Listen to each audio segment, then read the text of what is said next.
जय जय जगन्नाथ जय जय जगन्नाथ जय जय जगन्नाथ कालिया सामतंक चरणारविंद जुगलरे आज पवित्र भाद्रव मास शुक्ल पक्ष महापंचमी पवित्र शुभ दिवसरे शुभ बेलारे कालिया सामतंक चरणारविंदरे कोटि कोटि दंडवत प्रणाम। आज पवित्र भाद्रव मास शुक्ल पक्ष पंचमी तिथि यही पवित्र पंचमी तिथिर नाम होचंती ऋषि पंचमी। यही पवित्र ऋषि पंचमीर पवित्र शुभ दिवस रे अगणित श्रोता मानू हार्दिक अभिनंदन। भारतीय संस्कृति सनातनीय परंपरा आर्य संस्कृति ये महान काल प्राक वैदिक जुगरु काल काल धरी मानव समाजर कल्याण पाई अनेक व्रत उपवास पूजा पर्व पर्वाणीर सृष्टि होइछि।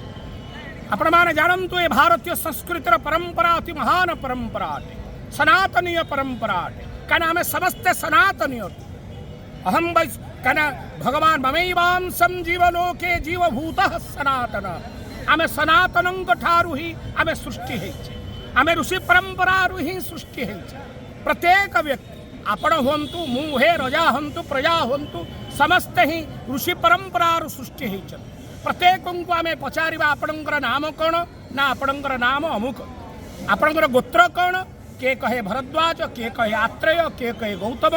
अर्थात आमे सही ऋषि परंपरा ही आमर आदि बीज, आमे सही ऋषि परंपरा ही आमे सृष्टि हेछु।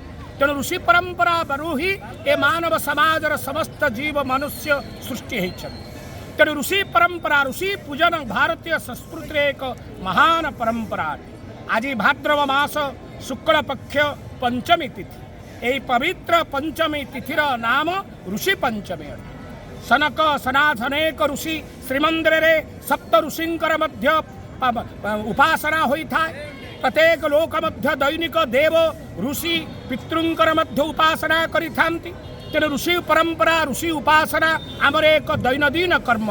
परंतु आजिर पवित्र दिवस रे आज श्रीमंदिर रे महाप्रभुंकर दैनंदिन मंगल आरती अवकाश गोपाल वल्लभ भोग सकाळ धूप पूजा बहि सारिबा परे स्वयं जगन्नाथ महाप्रभु आज्ञा प्रदान करती महालक्ष्मी एवं श्रीअंगरु आज्ञामाल प्राप्त होई महालक्ष्मी यात्रा करती मार्कंडेय महामुनिंकर आश्रम से महान आचार्य मार्कंडेय महामुनिंकर से ऋषि परंपरार महान आचार्य से मार्कंडेय ऋषिंकर मार्कंडेय कूल को जाई था।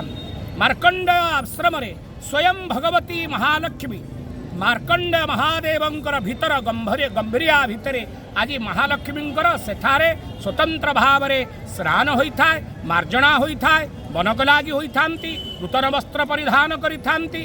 ततपरे पूजा पंडा सामंत मांक आगे विराजमान करी ऋषि पंचमीर पुराणर कथा को आज श्रवण करांती, जहा कि ऋषि पंचमी व्रतर कथा को महालक्ष्मी ही श्रवण करती। तेणु ऋषि पंचमीर व्रत कथा पूरा पंडा पूजा पंडा शांत सेठी पाठन करिवे, महालक्ष्मी ऋषि पंचमीर व्रत कथा श्रवण करिवे। ततपरे शीतल भोग हब वंदापना हबे प्रत्यावर्तन करिवे श्रीमंदिर। तेणु आज रे परम पवित्र दिवस ऋषि पंचमी जो ऋषि परंपरा आमे सृष्टि होइछे प्रत्येक व्यक्ति निज निजर ऋषि मानंकर उद्देश्य जलाघ्य प्रदान करिबा ऋषि मानंग प्रणाम करिबा यह आमर परम धर्म परम कर्तव्य अटे। तेणु आज रे पवित्र भाद्रव शुक्ल पंचमी ऋषि पंचमी नाम रे समग्र आर्यावर्तने परिचित होइथिबा पवित्र दिवस रे ऋषिमानुंग प्रणाम करिबा ऋषियार्घ्य प्रदान करिबा यह होछि आमर धर्म, यह होछि आमर कर्तव्य। यह द्वारा आमर जीवन आनंदमय होइଥାଏ। ऋषिमानंकर आशीर्वाद प्राप्त होई मानव समाज कल्याण होई।